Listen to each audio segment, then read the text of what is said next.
Hey, it's Sterling K. Brown from the Hulu original series Paradise. The next chapter begins as Xavier's search for his wife takes him above ground, and what he finds will change everything. It was never just about the bunker. Tune in and discover the truth lies outside. Paradise, the official podcast, is now streaming, and stream Paradise on Hulu and Hulu on Disney+.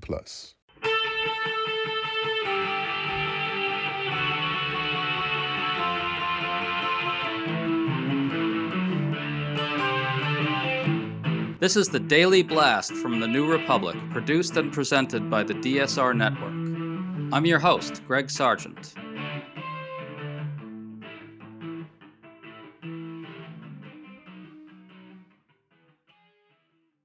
After the Supreme Court struck down his tariffs, Donald Trump flew into a rage.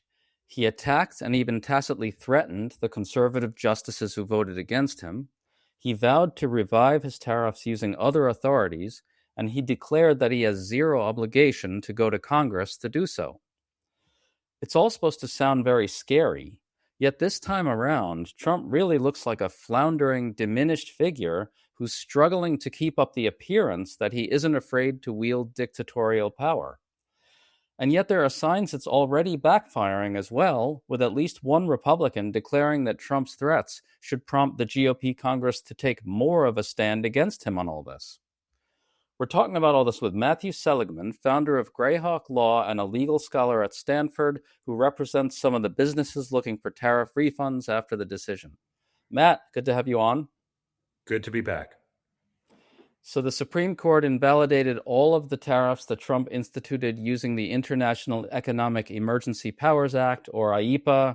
That knocks out a bunch of the tariffs on China, Mexico, and Canada, all the global reciprocal tariffs, and a number of others. Matt, can you explain exactly what the court ruled? Sure. This was a decisive ruling against the president here.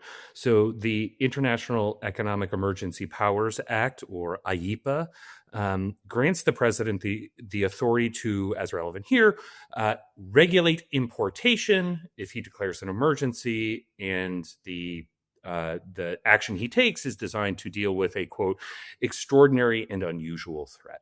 And what the court held here is that regulate importation doesn't include the power to impose tariffs. And so all of the tariffs that were instituted relying on IEEPA are now wiped out. Yeah, so just to clarify, under the IEEPA statute, the statute doesn't mention the word tariffs, yet Trump magically saw in those two other words, regulate and importation, a quasi-unlimited power to impose tariffs on any country, anywhere, at any time, for any reason. Yeah, that's right. And if you view it that way, which is the right way to view it, and I think it's the way the court viewed it, that's an extraordinary delegation of power, and there's no good reason to think that Congress did that. The reason why we know that is Congress has given the authority to the president to institute tariffs in other statutes. Now, when it did so, it used the word tariff, and that's conspicuously absent in IEEPA. It also imposed all sorts of limitations on the sorts of investigations that the United States Trade Representative has to do first, the sorts of findings that are required, all sorts of procedural requirements, how long the tariffs can be, how big they can be. And the president just, as he often does, like a steamroller, just blew past all of those legal niceties and then just did what he wanted to do. And as a result of that, the court stepped in and said, no, this is not a statute that authorizes you to do this. So as of this recording, Trump is in the process of trying to revive the tariffs using other authorities. What do we know about what he's trying to do right now? He is, it seems, completely committed to trying to have these tariffs survive going forward. And there are other statutes that the president can rely on to impose tariffs. What we can anticipate now is that he's going to go back to the drawing board and do what arguably he should have done in the first place, which is to try to rely on these other statutes. Now, there are limits there, though. And what we'll have to see is whether they go through the process that they have to go through and whether they comply with the substantive limits in time and justification. It's got to be country specific and so on.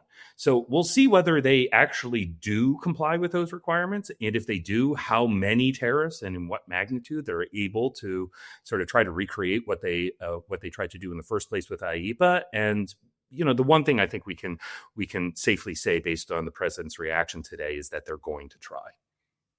Well, they certainly are. And of course, if Trump wanted, he could simply go to Congress, which actually does have the power to tax, and ask them to impose the tariffs he wants. Trump was asked about exactly this. Listen. A few people. You just work with Congress to come up with a plan. I don't have to push tariffs. I have the right to do tariffs, and I've always had the right to do tariffs. And it's all been approved by Congress, so there's no reason to do it. All we're doing is we're going through a little bit more complicated process, not complicated very much, but a little more complicated than what we had. We'll be able to take in tariffs, more tariffs. So Trump says here he doesn't have to go to Congress. He also says here that when a handful of Republicans voted against him on this recently, that was because they were not good Republicans, because a good Republican is one who does whatever he wants at all times, apparently. Matt, I think Trump struggles a little bit with the concept of the separation of powers. What did you make of that exchange? Oh, well, I think it's revealing in several ways. The bottom line is the Constitution doesn't care about Donald Trump's views about who's a good Republican and who's a bad Republican. This is a power, just like taxation, where it's very clearly Congress's power. And so, Congress has to pass a statute. It's arguable that it already did in these certain narrow, specific circumstances, but this is ultimately Congress's power. Now, he said that he doesn't need to go to Congress.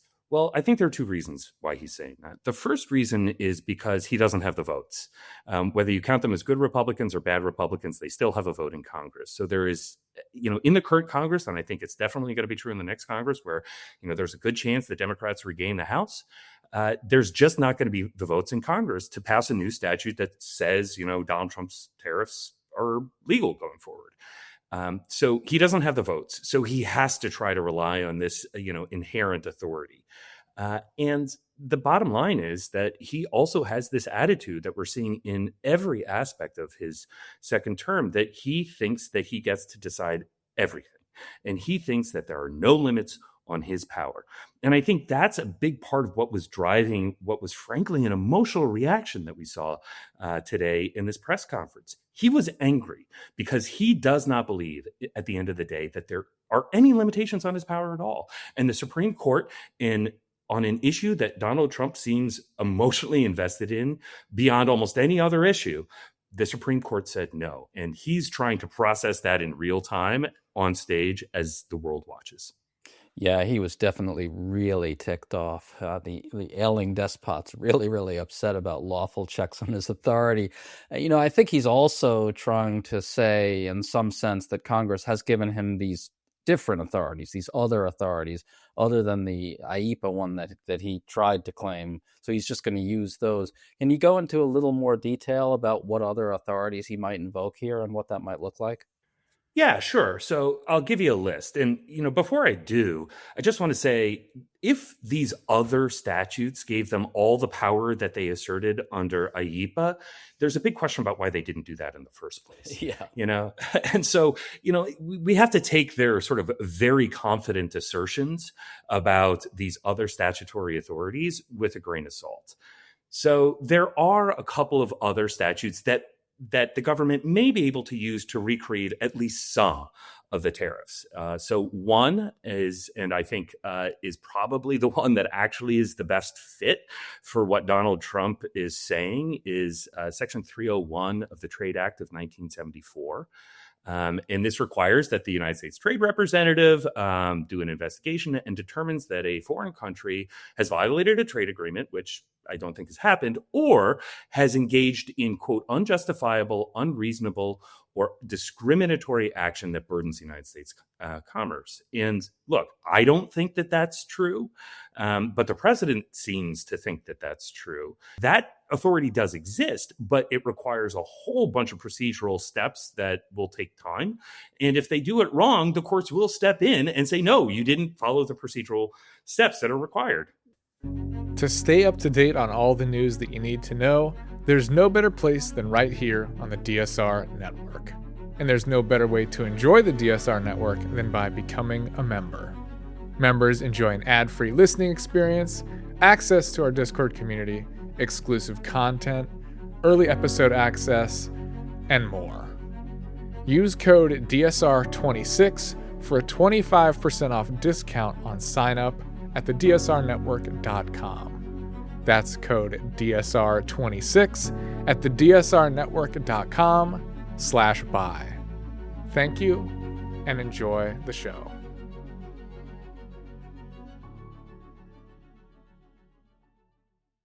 The crux of the issue here is that these other authorities have limits built in that actually will make it a little harder for him to just exercise them in anything close to the manner that he tried to exercise IEPA. And what other statutes might he invoke here? So there's another one, the Trade Expansion Act of 1962, Section 232. Now, this is targeted at national security. And there are some tariffs that you could plausibly connect to national security. For example, if you're trying to rebuild American manufacturing capacity for certain critical products like semiconductors or magnets, rare earth magnets, that sort of thing. Now, if you want to go broader than that, then he's going to have to make the argument that, again, like imposing tariffs on a small island that has only penguins, is somehow responsive to a national security threat. And again, we're going to see okay, so there may be some circumstances in which those tariffs are going to be justifiable, but there are going to be a whole bunch of circumstances where it's just going to be laughably pretextual. And so we'll have to see, the courts are deferential on these sorts of things if the president says there's a national security threat. But that doesn't mean the courts won't impose any limitations whatsoever, because, again, what the court said here is we are going to review whether the statute actually authorizes the president to impose these tariffs, because tariffs are a particularly powerful weapon that the Constitution gives that power to Congress. Well, just to switch a little bit here, this is an interesting turn. Trump's suggestion that he's going to continue acting without Congress suddenly seems to be working against him. Listen to GOP Representative Don Bacon here. I thought maybe we could back off because the Supreme Court ruled, but hearing the president just now saying he was going to do a 10% global tariff and he's going to try to use other authorities for tariffs means that we got to keep voting on this and having the majority position heard. So I think the president didn't do himself any favors with his comments today. So, Matt, I'll believe Republicans are standing up to Trump when I see it, but I got to say, it really sounds as if Republicans are looking at Trump as a weakened and diminished figure right now. What did you think of that? I think there's an extent to which that's true, but one of the few things about which Donald Trump is right is that there's a real division within the Republican Party, and specifically among Republicans in Congress. And there's a big split between the Senate and the House here. And in the House of Representatives, the Republicans who you might argue are standing up for sort of traditional conservative principles about free trade are very much in the minority. The other dimension of this, so there's obviously the political ramifications of the president's loss, really definitive and stunning loss in the Supreme Court today. But something that we also see that sort of reflects a larger and longstanding problem is that Congress is absolutely paralyzed here. There are not the votes in Congress to repeal the tariffs, because that would have to overcome Donald Trump's veto of any repeal.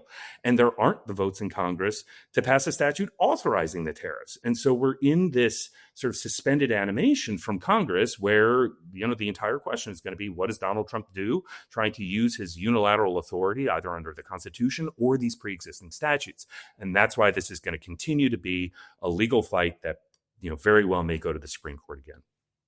Right. So Trump can probably reconstitute something, but he's kind of going to be limping along with this agenda. It's going to all be on very thin ice. I think he's in a more weakened state. It just strikes me as a worse situation for him. Let's listen to a few other things Trump said. Here he attacks Justices Neil Gorsuch and Amy Coney Barrett, who voted with the majority. I think it's an embarrassment to their families. You want to know the truth, the two of them.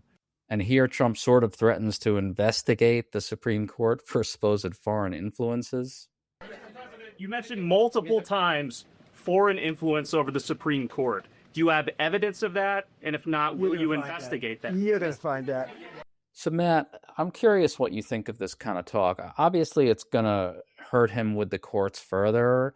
But what's interesting to me is that he's sort of in this weird bind because of how his political mystique really works and what MAGA expects of him. He always has to be formidable and strong, and he always has to have his enemies on the run. He can never be losing. He's always got to be, knocking the heads together of his foes. He's got to be in command, right? So he can't help but go out there and say these really preposterously stupid things about the court because he wants to signal to MAGA, I'm in charge, I didn't lose, I'm winning, right? But it only can backfire on him more. Isn't it a funny dynamic? It is, and I think it's a dynamic that we've seen before that raises one of the deep ironies of the political mystique around Donald Trump. He's supposed to be a great businessman, and we saw this even in the first term that he served. He was profoundly incompetent at hiring people who would do the things that he thought they should do. Again and again, he kept firing, his Secretary of State, firing his chief of staff, and then firing his national security advisor again and again, and then, tweeting out or posting on Truth Social that, they were incompetent. They were, well, okay, if you're such a great businessman, why did you hire them? And now we're seeing that hit the Supreme Court, where if you feel like you need to investigate Justice Gorsuch and Justice Barrett for potential foreign interference, which I should be very clear, there's absolutely no evidence of this whatsoever. Well, then the question is, why did you nominate them to the Supreme Court in the first place? And so, it's just, and for some reason, by his own admission, his complete incompetence at hiring people has somehow not yet brought him down. But I agree with you that, maybe we're hitting a turning point where all of the ways in which he has not, followed through and delivered on all of his preposterous promises, maybe that political check is finally coming due. Just to sum this up, here we are with Donald Trump. He's threatening to reconstitute all the tariffs, or some of them, or some form of them, or some version of them with these new authorities. What do you think's going to happen? I mean, he's a weakened and diminished figure on this front. He's still obviously the president. He's got a lot of power, but I do think that he's somewhat crippled here. How do you anticipate this kind of unfolding from here on out? Well, I think he's going to try to use the statutory authorities that he has, and those will constrain him. I'm a little bit more pessimistic than you are about whether he's going to feel chastened by this. I think that he has the look and sound of a cornered political actor, and that he's going to start lashing out more. I think there's a risk that he tries to use even more aggressive assertions of executive power, both within the tariff domain and otherwise, precisely because he is in this politically weakened state. I think the phrase you were looking for is cornered animal. Just to clarify, absolutely agree that he could definitely lash out, but I do think he's trapped in this dynamic where that type of lashing out and those types of uses of power, particularly on an issue that Republicans actually friggin' care about, i.e. tariffs, does kind of work against him in some basic sense. It's a Gordian knot of a certain type.